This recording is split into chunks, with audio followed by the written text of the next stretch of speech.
Praise the Lord. सबको जय मसीह की। प्रभु यीशु मसीह के नाम में आपको बहुत सारी आशीषें और बरकतें। यहोवा के पास मेरे लिए और आपके लिए योजना है।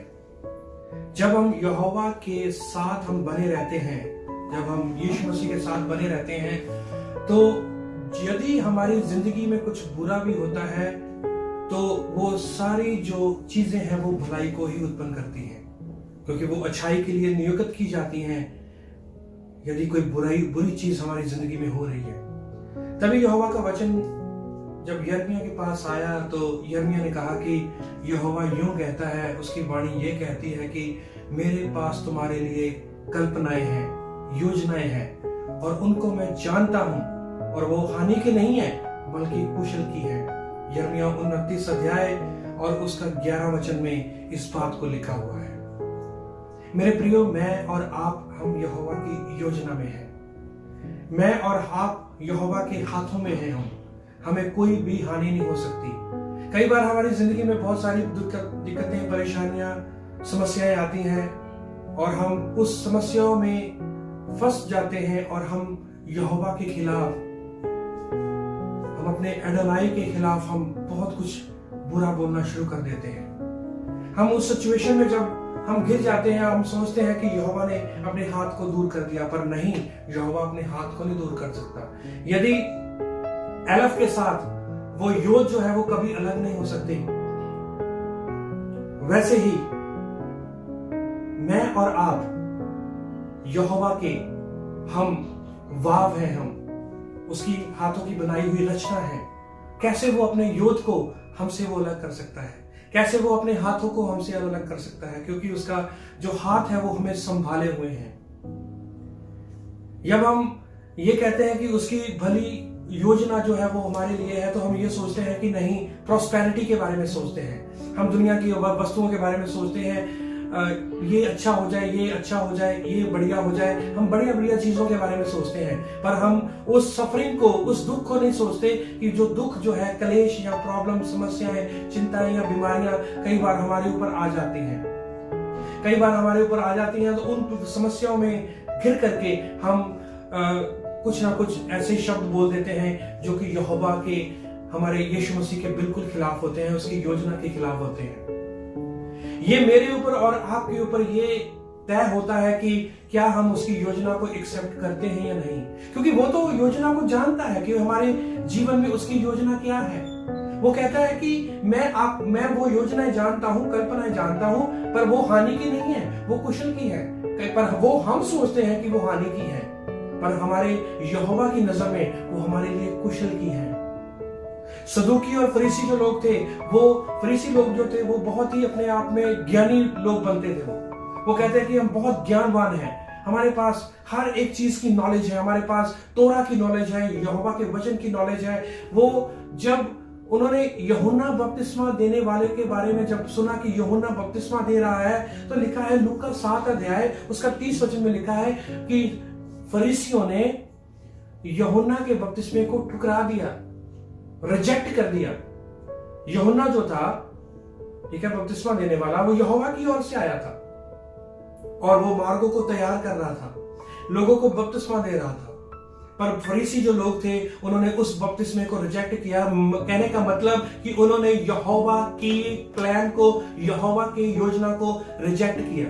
कई बार ऐसा होता है कि बहुत सारे जो लोग हैं वो यहोवा की योजना को रिजेक्ट कर देते हैं। जब वो इर्द गिर्द देखते हैं कि हमारे इर्द गिर्द जो है समस्याएं आ गई, चिंताएं आ गई, और फाइनेंसिस की प्रॉब्लम आ गई, और बीमारियां आ गई, और कहते हैं कि यहोवा ने हमें छोड़ दिया। पर ये याद रखना कि वो एलफ है, वो ताव है, वो अपनी कवनेंट में बना के रखता है, अपने उस वाचा में हमें बना करके रखता है, और वो एलफ है, वो अपने दोनों हाथ से हमें वो जड़ के रखता है, हमें दोनों हाथ से वो हमें संभाल के रखता है। कैसे वो हमें छोड़ सकता है? कैसे वो हमें वो कह सकता है कि नहीं, मैं आपकी चिंता नहीं करता या मैं आपके साथ नहीं चलूंगा, क्योंकि यशायाह 43 अध्याय में लिखा है, जब तुम पानियों में से होकर गुजरे मैं तुम्हारे साथ था। उसने ना हमें कभी छोड़ा, ना हमें कभी त्यागा, क्योंकि उसने हमें, मुझे और आपको अपने स्वरूप पर रचा है। उसके प्लान जो है, उसकी योजना हमारे लिए कुशल की है।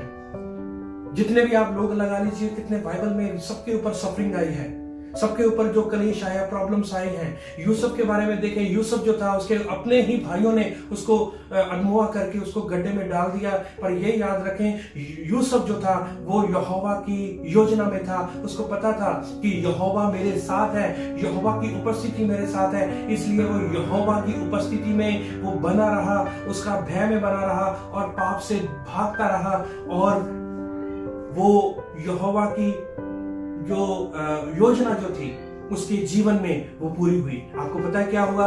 उसके भाइयों ने तो उसको गड्ढे में डाल दिया, उसके भाइयों ने तो उसको बेच दिया, पर वो बिका। पर आगे जा करके वो जब मिस्र में पहुंचा, वही जो उसके ऊपर बुराइयां हुई, वही जो उसके ऊपर अत्याचार हुए, जो उसके ऊपर प्रॉब्लम्स आई, जो उसके ऊपर लोगों ने ताने कसे और लोग उसको मरवाना चाहते थे, वहां पर ही यहोवा ने उसको मिस्र का राजा बना दिया। क्यों? क्योंकि यहोवा का हाथ उसके ऊपर था। यहोवा के हाथों ने उसको थामे रखा था। जैसे एलफ में दो योद्ध होते हैं, वैसे ही मुझे और आपको उसने थामा हुआ है, वैसे ही यूसुफ को उसने यहोवा ने थामा हुआ था। आप और मैं यहोवा की योजना में है मेरे भाई और बहनों। कभी भी हम ये ना कहें कि हमारे ऊपर कभी प्रॉब्लम आ जाए या ऐसे कोई कलेश आ जाए, ऐसी कोई दुविधाएं आ जाए, तो हमें यही करना है कि हम यहोवा के उस वचन को ना हम छोड़ें, ना हम उसकी योजना को छोड़ें, ना हम उसकी योजना को हम रिजेक्ट करें, क्योंकि हम उसकी योजना में हमें बने रहना बहुत ही जरूरी है। क्योंकि जो कुछ भी बैड आपकी जिंदगी में हैपन होगा, जो भी बैड आपकी जिंदगी में होगा, वो एक भलाई को ही उत्पन्न करेगा। अय्यूब के बारे में सोचें, अय्यूब जो था सब कुछ लुट गया, उसका सब कुछ खत्म हो गया, पर यहोवा ने उसको और फिर बाद में दिया। क्यों? क्योंकि he was faithful to the Lord, क्योंकि वो अपने इलोहिम के साथ, अपने अडोनाई के साथ, अपने यहोवा के साथ वो बिल्कुल विश्वास योग्य था। तो ये मत सोचें कि जब प्लान की हम बात करते हैं, जब योजनाओं की बात करते हैं, यहोवा की योजनाओं की, और उस योजना में सफरिंग नहीं है, सफरिंग होगी। यदि सफरिंग नहीं है तो अगली क्लास में नहीं जा सकते। यदि परीक्षा नहीं है तो अगली आप जो अपने स्टैंडर्ड में, अगले स्टैंडर्ड में आप नहीं प्रवेश कर सकते। इसलिए ये होना बहुत ही जरूरी है। यीशु मसीह ने कहा कि मेरे साथ हुआ है तो आपके साथ क्यों नहीं होगा? उसके साथ हुआ, उसको उस क्रूस के ऊपर चढ़ाया गया। चेलों के साथ हुआ, बहुत सारे तसीहे उन्होंने झेले, पर क्या हुआ? ये परमेश्वर का जो राज्य था, यहोवा का जो राज्य था, आज तक बढ़ रहा है। बहुत सारे लोगों ने उसको स्टॉप करना चाहा। Nobody could stop the work of God। कोई भी उसके काम को रोक नहीं पाया। क्यों? क्योंकि ये काम ना तो आपका है ना मेरा है, ये काम हमारे यहोवा का है। तो हम उसकी योजना में हैं। आइए हम निर्णय करें कि हम उसकी योजना को हम ले करके चलें। एक वचन लास्ट में यही मैं पढ़ना चाहता हूं, यिर्मयाह उसका 29 अध्याय उसका 11 वचन में, क्योंकि यहोवा की यही वाणी है कि जो कल्पनाएं मैं तुम्हारे लिए विषय करता हूं उन्हें मैं जानता हूं। He said, I know that plans I have for you। मैं जानता हूं उन प्लान्स को। तो यदि वो जानता है, उसको पता है कि हमारे ऊपर ये दुविधा आने वाली है, हमारे ऊपर ये संकट आने वाला है, हमारे ऊपर ये विपत्ति आने वाली है, पर आप ये याद रखें, ना वो आपको उस विपत्ति से में आपको छोड़ेगा, ना वो आपको कभी त्यागेगा, और वो जानता है कि वो उस विपत्ति से आपको कैसे निकाल कर लेके जाएगा। शद्रक, मेशक, अबेदनगो जब वो भट्टी में थे, डाले गए, आपको पता है यहोवा खुद वहां पर आ गया, वहां पर उनको बचा लिया, उनके साथ बातें कर रहा था, उनके साथ वो बातें कर रहा था उन शद्रक, मेशक, अबेदनगो 3 यहूदियों के साथ। जब आप विपत्ति में होते हैं, ये याद रखें, वो विपत्तियां आपके लिए आगे आने वाले समय में वो एक अच्छाई का उद्देश्य बनेगी, और ये होगा, और जो लोग आपके खिलाफ हैं वो आपके साथ हो जाएंगे। जो लोग आपके खिलाफ बोलते हैं वो आपके साथ होकर के वो यहोवा की जो महिमा करेंगे, वो यहोवा की वो खिदमत करेंगे। सिर्फ आपको इंतजार करना है, वेट करना है। आइए मैं आपको एक वचन में, एक वर्ड में लेके जाना चाहता हूं, और वो वर्ड में जो वर्ड है वो है मखाशवत। हिब्रू का वर्ड है मखाशवत। ये वर्ड जो मैंने आपको बताया है, ये इसका मतलब है प्लान, थॉट्स। जो मैंने आपको हिब्रू का जो मैंने आपको बताया है यिर्मयाह से, 29 अध्याय उसका 11 वचन जो मैंने आपको बताया, वो वचन में मखाशमत आया है। Plans and thoughts I have for you, मेरे पास तुम्हारे लिए कल्पनाएं हैं, मेरे पास तुम्हारे लिए प्लान है।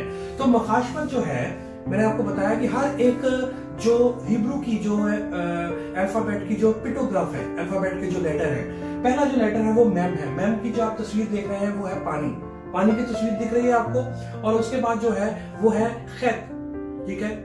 जो खैत जो है वो है फेंस, दीवार या वो जो चार दीवारी, ठीक है।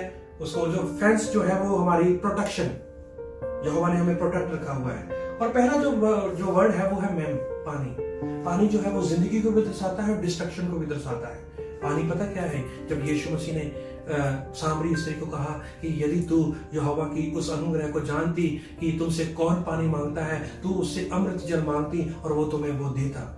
पानी जो है वो अमृत जल, वो इटर्नल लाइफ को भी दर्शाता है। पानी जो है वो डिस्ट्रक्शन को भी दर्शाता है। याद करें वो नूह के दिन जब पानी आया और पानी ने सब कुछ तबाह करके रख दिया। नूह और उसकी वाइफ और उसके 3 बेटे और 3 जो उनकी जो वाइफें जो थी वही बची। 8 इंसान उस जो शिप में थे और बाकी सब कुछ तबाह होके रह गया। पर ये मैम जो है वो पानी की यहाँ पर वो जिंदगी को दर्शाता है। आपको पता है प्लान जो है यहोवा के, मखाशबत जो है वो हिब्रू का वर्ड है, मखाशबत वो प्लान है, वो जिंदगी है। और वो मखाशबत जो प्लान है वो जिंदगी है और वो प्रोटेक्ट भी करता है, आपको सुरक्षा भी देता है। पर उस 2 लेटर के बाद एक और लेटर है, वो है शिन। शिन का मतलब है दांतों की तस्वीर है, दांत, इंसान के जो दांत जो है वो डिस्ट्रक्शन को दर्शाते हैं। इसका मतलब प्लान में दुविधाएं भी आएंगी, विपत्तियां भी आएंगी, डिस्ट्रक्शन भी आएगी, कुछ ना कुछ आपकी जिंदगी में ऐसा घटेगा कि आप सोचेंगे कि ये मेरे साथ क्या हो गया। पर यदि आप यहोवा के मखाशबत में हैं, यदि आप यहोवा के प्लान में हैं, तो आप उसमें से निकल करके फिर आप उसके बाद जो है बेथ में जाएंगे, उसके घर में जाएंगे। बेथ आगे जो घर की तस्वीर है, शिन के बाद जो मिडिल जो लेटर है, शिन के बाद जो है वो बेथ जो है वो घर की तस्वीर है। यहोवा आपको घर में लेके जाएगा, यहोवा आपको उस स्थान में लेके जाएगा जो उसने आपके लिए तैयार किया है, आरामदायक। और आगे जो है लास्ट जो लेटर है वो है ताब, ठीक है। ताब जो है वो उसकी क्रूज की तस्वीर है। यदि आप उसके प्लान में बने हुए हैं, यदि आप उसकी योजना में बने हुए हैं, चाहे आपके जीवन में डिस्ट्रक्शन भी आएगी, विपत्तियां भी आएंगी, वो आपको अपने घर में रखेगा और अपनी वाचा में वो बांधे रखेगा, वो अपनी वाचा में आपको लेकर के रखेगा। पर प्लान में ये आप याद रखें, यदि यहोवा का प्लान आपके लिए है तो ये मत समझें कि प्लान में सिर्फ अच्छा सब कुछ अच्छा ही होगा। आजकल बहुत सारे पासवान कहते हैं वीजा लग जाएगा, अमेरिका चले जाएंगे, कनाडा चले जाएगा, यहाँ चले जाएंगे, ये मिल जाएगा, वो मिल जाएगा, ठीक है। वो सारा कुछ यही वो सपने देते रहते हैं, पर वो ये नहीं कहते कि you will have the suffering. आपके जीवन में सफरिंग भी आएगी, आपके जीवन में शिन भी आएगा, आपके जीवन में वो डिस्ट्रक्शन भी आ सकती है। पर यदि वो डिस्ट्रक्शन आए, यदि विपत्तियां आए, पर उसमें से जब आप निकल कर आप आगे जाएंगे, आपके लिए घर भी तैयार है, आपके लिए एक न्यू कवेनेंट, एक वाचा भी तैयार है। तो आइए हम मखाशबत में बन के रहें। 2 लेटर में जिंदगी थी और जिंदगी है, और उसके बाद जो है वो डिस्ट्रक्शन आई और उसके बाद फिर जिंदगी आई। यही तो है मसीही जिंदगी, ठीक है। डिस्ट्रक्ट होना आपको बहुत जरूरी है। जितनी देर तक बीज जो है वो जमीन में नहीं जाता, नाश नहीं होता, डिस्ट्रक्ट नहीं होता, उतनी देर तक वो फल नहीं लेकर आता, उतनी देर तक वो उगता ही नहीं है। आइए हम सब अपनी आंखों को बंद करेंगे और मैं चाहूंगा मैं आपके लिए प्रार्थना करूं, और मैं आपके लिए प्रार्थना करना चाहता हूं, और यहोवा आपको बहुत सारी आशीषें बरकत दे। प्रभु यीशु, हम आपका धन्यवाद करते हैं इस वचन के लिए। मखाशबत इन्होंने सीखा है, मखाशबत में आपका प्लान अच्छे भी हैं और उसके बाद डिस्ट्रक्शन भी है, नाशवान भी चीजें हैं, विपत्तियां भी हैं, परेशानियां भी हैं। पर विपत्तियों और परेशानियों के बाद एक अच्छे घर में और एक अच्छी वाचा में आप लेकर फिर से चलते हैं। प्रभु यीशु, लोग समझ जाएं, मसीही लोग समझ जाएं, यदि विपत्तियां आए, परेशानियां आए, कलेश आए, तो ये जो है कुछ ही समय के लिए है। उसके बाद यहोवा ने हमारे लिए आशीषें और बरकतें रखी हैं, और विपत्तियां और कलेश और समस्याएं और चिंता ये आनी हमारी जिंदगी में बहुत ही जरूरी है। जितनी देर तक ये नहीं आएंगी, उतनी देर तक हम अगली कक्षा में नहीं जा सकते।